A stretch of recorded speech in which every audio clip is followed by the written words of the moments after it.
Hi there. Happy holidays. Happy New Year. I hope you all have had a decent holiday season. I must say that sometimes I can be very bah humbug and don't get into it all. This year I was wearing a Santa hat around town. We did a really wonderful day with the homeless, Bonnie and I and a few friends. One day, you may know that LA has gotten into an egregious homeless situation. So we now have close to 120,000 homeless on the streets, and it's a tough time, which has also led to a lot of burglaries in my neighborhood, particularly, and all over LA. So today the idea was to talk resolutions. You know, it's gotten to be a joke, sort of. You know, why should I make a New Year's resolution? I mean, do I really want to be a different person than I was last year? Well, yeah, in a way I do. I'll tell you, this might sound kind of amorphous, but I like to think of myself a polite person, a kind person. But the truth is, when I'm engaged in a project or you know, trying to get something done in a hurry, I want everybody else out there around me to be competent, to be a professional, and I get intense and get you know, I go so far as to say demeaning if I'm working with someone and they're not coming up to speed. And a few people have tried to mentor me the last couple of years to say that just doesn't do any good, especially if you're still on a team, if you're still working with someone who is not up to par. It just doesn't do any good to show your anger and your frustration. You know, maybe your disappointment's all right, but I've decided to go about leadership in a kinder way. So if somebody isn't up to speed, to just, you know, sit down and have a talk. Why not? Do you just not care? Why were you not prepared? Why did you give me this information that's incorrect? And now I've got to spend the time when that was your job, going and finding out the correct information. Let's get to the bottom of it, get you up to speed, because I want you to be part of the team. And if you can't be, then this isn't the right job for you. You know what I mean?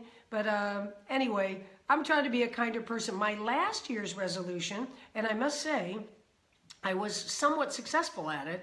I was a big reader when I was a younger person, and over the last few years, keeping up with the news and sports takes up, you know, a chunk of the day. And then I like to read some nonfiction. So I haven't read many good books, which is a crime over the last few years. So for 2017, I said, this is it. I'm going to make two resolutions. Number one is I'm going to read more. And I read slowly, so I didn't read a big stack of books, but I did read A Little Life by Yana Gahara. That was brilliant. If you haven't read that, that was just a tear-rendering book. I read The Wonder. You know Room? That wonderful book that turned out into a movie. It's by Emma Donoghue, an Irish writer. This is her second book, and it's not too far out, but again, it's a mystery about a child. It was wonderful. I also read Women of the Castle, and my friend Jane Anderson is now writing the screenplay of this book, but it was a World War II book. We've heard the story before, but this one is poignant, about a group of women whose husbands, and a lot of them were Jewish, were clearly against Hitler and what was to become the Holocaust, but all of their husbands were sentenced to death because of their heretical ideas, and these women bonded. And they weren't the leaders at first, but since the husbands were gone, they're the ones who took up the anti-Hitler cause. And it was it's based on a true story. It was great. And I made friends this last year with an astronaut. I know a few astronauts, actually. You know, can't we all say that? Oh yes, I know astronauts, but I do actually know a few. But I've met now Chris Hadfield, who's a Canadian. He was the head of the NASA program up in Russia for a long time. He's kind of a brilliant mind. You would think, well, every astronaut is a brilliant mind, but not really. A lot of the astronauts are pilots, and of course they're very smart, but they're not necessarily astrophysicists and don't know necessarily the science of space. They just go into space and work it, and they're brave. But Chris Hadfield is super brain. So I have learned in just a few short conversations and in reading his books a great deal. And he, get this, you know, Bonnie and I were just in Denmark and Sweden right before the holiday time. And I was giving a couple speeches over there, so we decided to make it a Nordic winter, dark, cold vacation. And actually it was spectacular. But we went up north to the Arctic Circle to see the magic show of the Northern Lights. And when we were up there, Chris Hadfield, this astronaut, had already told us that one of the spacewalks he did outside the capsule when he was up in space was for 15 nonstop hours. It's just a huge amount of time to be out in space, you know, tethered to this capsule. And by the way, in 15 hours, his capsule, with him attached to it, went around the Earth 10 times. So imagine if we were to break down the minutes, he was passing over the Arctic in just a few minutes, and then over, you know, the Pacific Ocean and around. Then he was passing under the Antarctic in just a few minutes. And every time, for 10 times around the Earth, that he went over the Arctic or the Antarctic, he was immersed. His body was floating out in the Northern Lights, and in the Southern Hemisphere, the Southern Lights. That brilliant emerald green, those flashes of red and cobalt blue.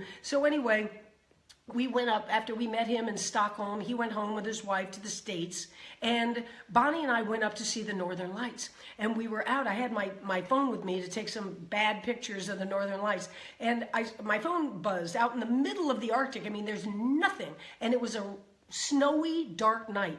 So we didn't get a chance to see anything. There weren't any lights. That's okay. It was a thrill being up there. We dog sledded and did all kinds of great stuff, but we were not seeing the Northern Lights. And right then, at midnight in Sweden, I get this text, and it's Chris Hadfield, the astronaut back in the States, and he has sent me a picture of him, a NASA picture of him up in space, immersed in the Northern Lights. And he said, "Hey, you guys, is this by any chance, you know, what you're looking at tonight? Are you seeing something similar to that?"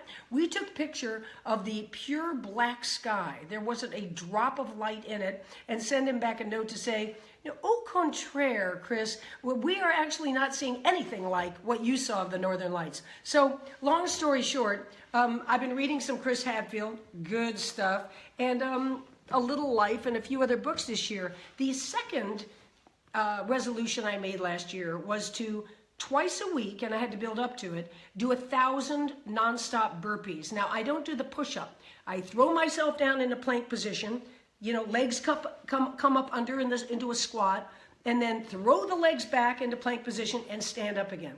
So it took me a while, but I built up to that. And this whole year, 2017, I've been doing that twice a week. It takes about 2 hours and 50 minutes, so almost 3 hours.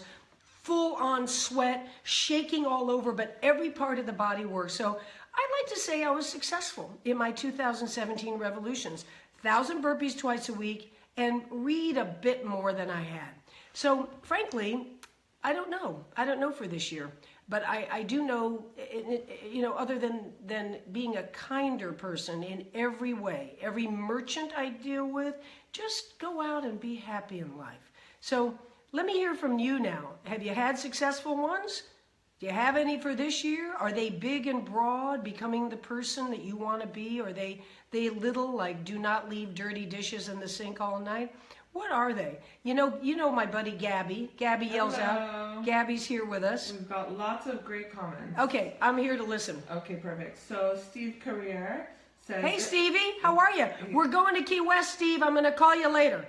He says, gonna keep this short. Hello, Diana. Resolutions. Losing 50 pounds, getting my master's degree, completing a marathon, walk or run. All that in this next coming year. Oh my goodness. But Steve, I know you. Coast Guard guy, committed, a lot of discipline. I believe you're going to do it. You know, the weight thing, you know, it's odd. I think it's clear. One says that every year the #1 resolution for anybody, ahead of everything else, is going to take some pounds off. And I know you, Steve. I know you're a big, strong guy, and you are carrying too much weight. So I say do that one first. I say tackle that one, and then you're just gonna be filled with vigor, and that marathon is sure gonna be a lot easier if you take that 50 off. I'm gonna call you later about Key West, okay? Gabriella Greco says, Hey Gabriella, Happy New Year, honey. We missed you in New England. We missed you. Okay, what are you saying? She says her resolution is, I try to keep perspective all of the time, but definitely a honed in focus on even more kindness and acceptance and compassion. Kindness, acceptance, compassion. You know what? I used to make the mistake, Gabriella. I thought that, I have a gift of energy. You know, there are lots of things I don't have gifts for, but I have a genetic gift of energy. I just don't need much sleep. I get up bounding out of bed every day. I'm just on the go. You know, it's a natural chemistry. And I used to think that if I was slowly, gently, kind, and compassionate. What's the other word you used? Kind, compassionate, and accepting. I thought, oh, I'm not going to be happy that way. That's not me. I've got to be, pushing and driving, and I've got to be intense. I'll lose my intensity. And the truth is, the older I've gotten, 68 now, I am kinder, I am more compassionate, and I am more accepting of myself and other people. And the intensity and the energy has not only not waned, it's actually increased. All of that has given me some energy. So I wish you luck, and I know you're an extremely determined young woman. You're going to be kinder and more accepting and more compassionate through this year, toward yourself as well, I hope. Natalie Dorfeld says, less social media, more 1985, climbing trees, riding bikes, and playing outside until nightfall. Have a great 2018, Diana. Natalie, I wish you the great 2018 too, and that's very inspiring what you say. And you know what? Bonnie and our movement, Everwalk, honestly, yes, we hope people, if they want to lose weight and they come out walking and become a walker with us, yes, we hope for that. We hope people are healthier. But honestly, it's more about what you're talking about. It's that we become a screen culture. I'm guilty. I just can't imagine how many times a day I look at my phone, to see if there's another email, or I check out Facebook to see if there's been another comment, or, whatever it is. And that's fine. That's the world we're living in. But I don't want that to be to the exclusion of my love affair with planet Earth. And so Everwalk is all about getting out and imagining your potential when you look out toward the horizon and you look up toward the power of trees and the big blue sky that all of us live under. So I love your words. They're inspiring, and I think a lot of us, let's face it, most people aren't going to move to a mountaintop in Tibet and drop out. We have embraced the chaos. I'm going to write a book one day, I've always wanted to, that says, embrace the chaos. So I've decided to live that way, but I love your reminder, that there are beautiful trees right in our backyard. If you're going to read a book, why not go outside and feel it, feel the sun, or in your case, it might be the cold at the moment. Okay, good luck with that. Let us know how it goes. Okay, Natalie? Nancy Klinger says, resolution to stay healthy, remembering advice you gave to the CNN Fit Nation team to always make sure that you can't give one fingernail more. Yeah. Although you got two things going there. One is healthy. I have two friends going through some, egregious health issues, both cancer at the moment.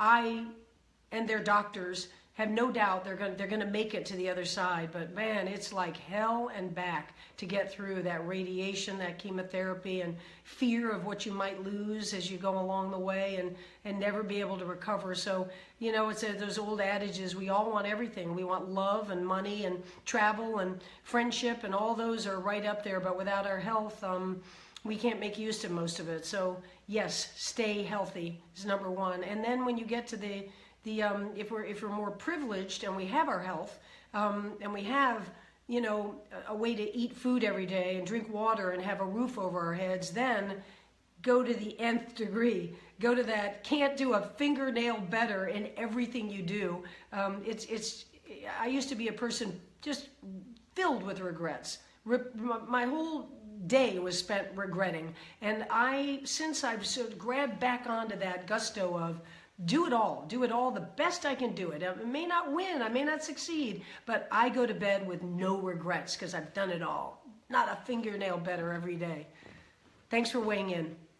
Jana Logan says, my goal is to remember my goals this year. In other words, be more mindful. Yeah. You know, I like that. It's easy, isn't it? I think eating is the best example. And I'm not going to, criticize anybody. I don't criticize anybody's food choices. But when I see people unconscious, and I've been there, occasionally, but you're doing something else. You're checking your email and you're eating. You're watching television. You're eating. It's those old that old exercise that the yogis do. They take an orange and they take an hour to eat it. So to pull off the skin and feel the zest, in your nostrils, and to just touch the rind a little bit, and every drop, one drop of an orange, that juice going down your esophagus and feeling it going into your stomach. And what is it? I mean, we don't take the time to eat that way, but I like what you're saying about being mindful about everything. Just you go outside and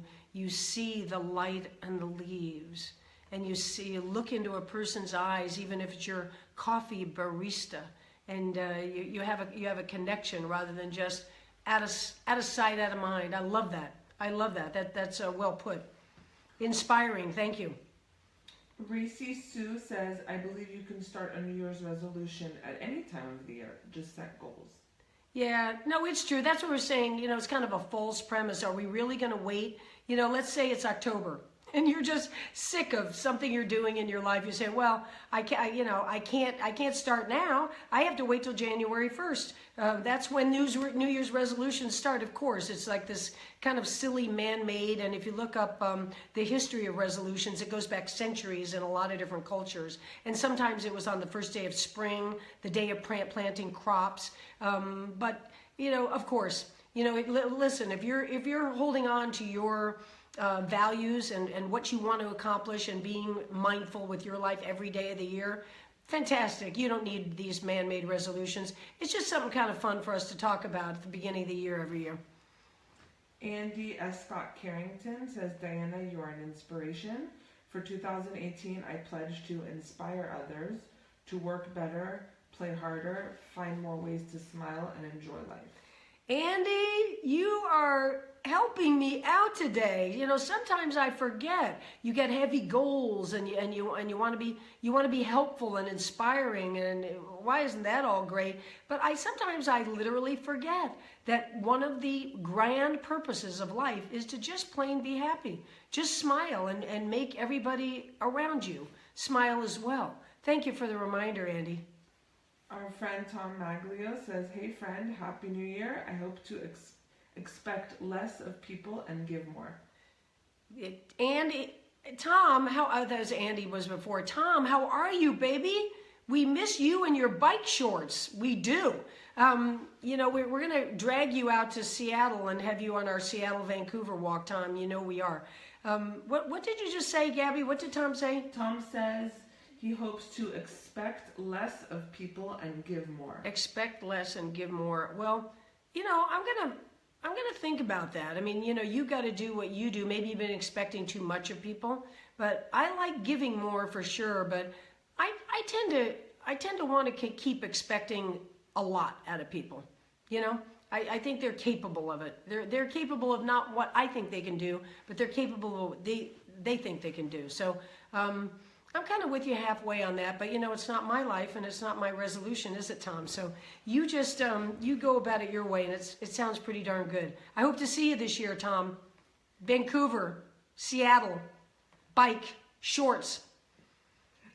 Speaking of which, there's a few questions about Vancouver to Seattle. Maybe you want to talk about that. I see. We're not together with that yet, but our next epic walk, which we do a little under 140 miles, that gives everybody in a week 20 miles a day, and then that last day a little bit shorter, a chance to walk and celebrate and get home. So we'd love to do the Grand Pacific Northwest. You know, it's one of the jewels of our country. We're hoping to start in Vancouver on the Canadian side. Wouldn't it be fun to walk through customs? Everybody has their passport, like people ski through customs in Italy.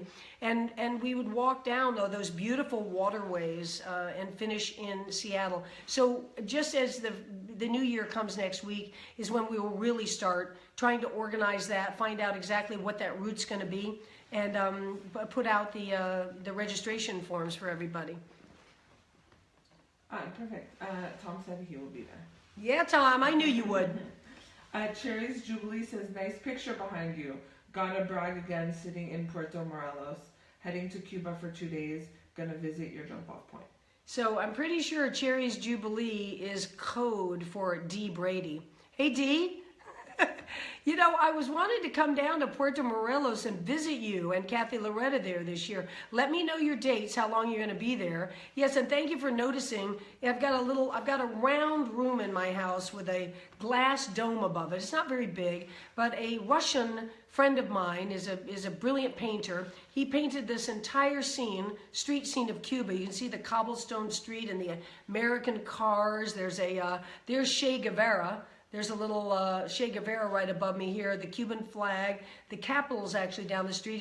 Here's a guy, taking his shopping cart down the street. And in this room, I'm not going to take the time to pan around by now, but up top, I've got 2 guys playing dominoes, a scene of that. There's a lot of street graffiti and fountains and cigar shops, and so when I sit in this room to read or do something like this Facebook Live, I might as well bring up a little salsa music. Dee, I hope you're doing great, and maybe I'll see you in Puerto Morelos. Text me, call me, write me. Love you. Jolene Oberg says, hello to you, my friend. Hey, Jay. I'm committing to stay on my path of good health and meeting new friends on wonderful journeys. There you go. Jay Oberg, by the way, for those of you out there, I'm going to forget the exact number of pounds, but a few years ago, Jay just said, you know what, I got a great life, I got a great husband and family and horses and doggies, but I'm sick of carrying around all this extra weight. And Jay went out walking. That's what she decided to do. She got her fanny pack on and she just buzzed out her house and started walking mile after mile after mile, and she lost over 100 pounds. I want to say 116, but the exact number doesn't really matter. And over the next, I think that's about 3 years since she dropped that big amount of weight. But Jay's been out walking with us in Everwalk. She's done the 2 epics we've done so far, New England and Southern California.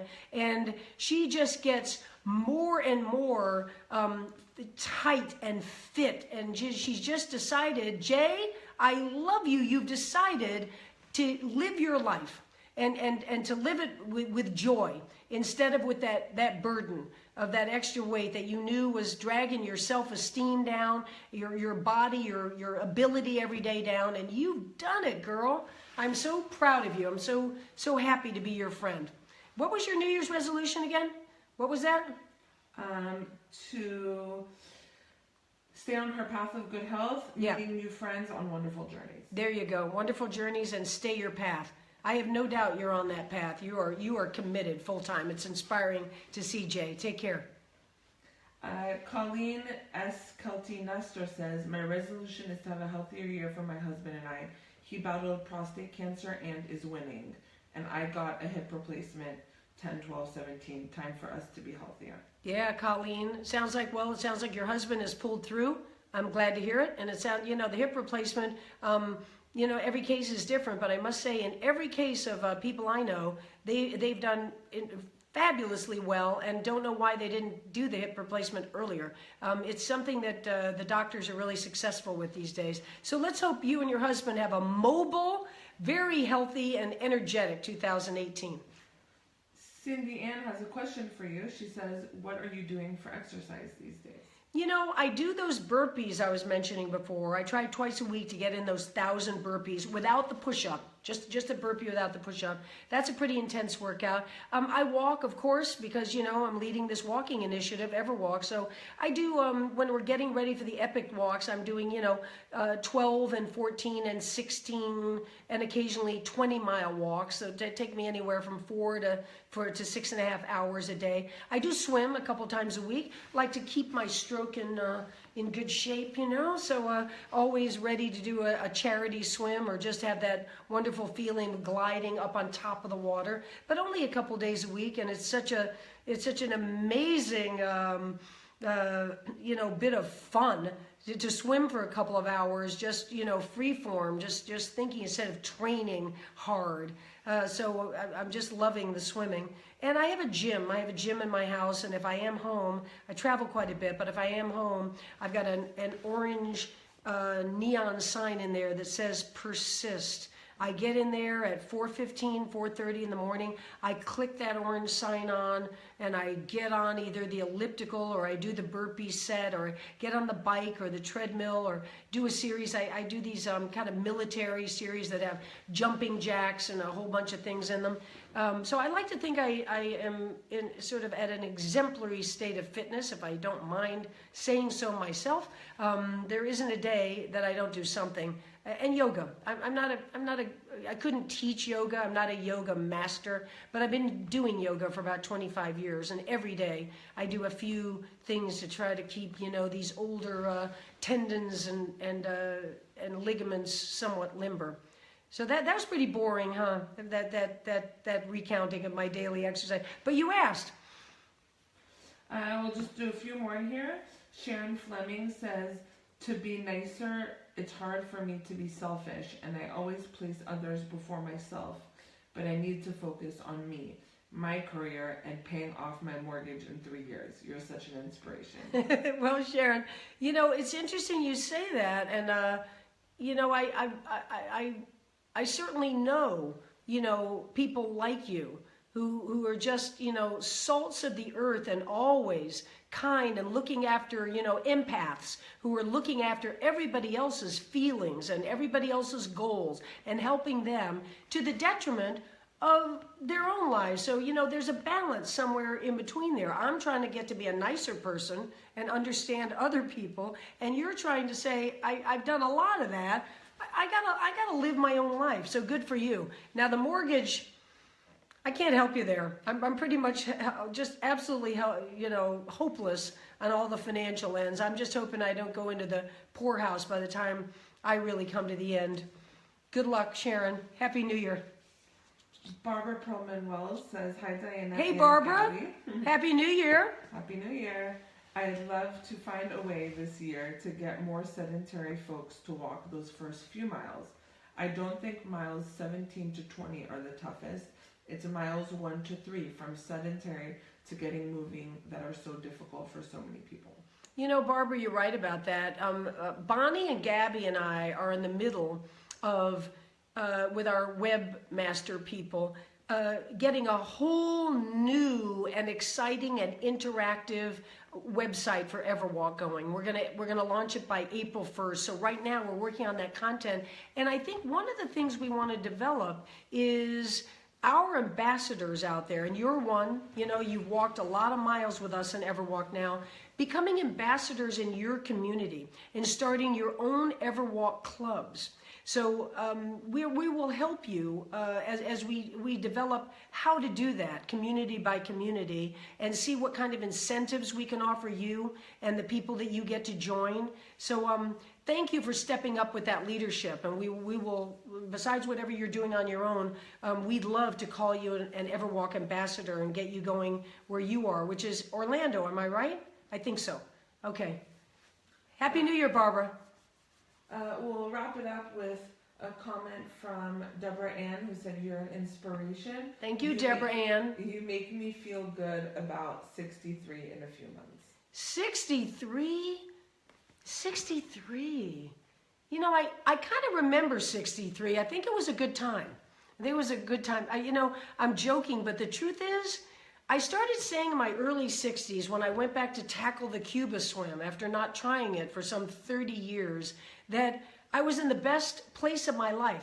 physically and emotionally, psychologically, and actually, I keep saying that year after year. Now, maybe you get real. Maybe by the time I'm 90, I'll say, oh, what a drag. Things have slowed down and I've got osteoporosis and I can't remember anything. I don't know. All I can say is that today at 68, I actually feel better in every aspect of my life than I did at 63, and certainly than at 53 or 43 or 33. So I just got to tell you, it starts with health and a bit of fitness. If you can just be strong and agile and have all your health together, everything else gets better.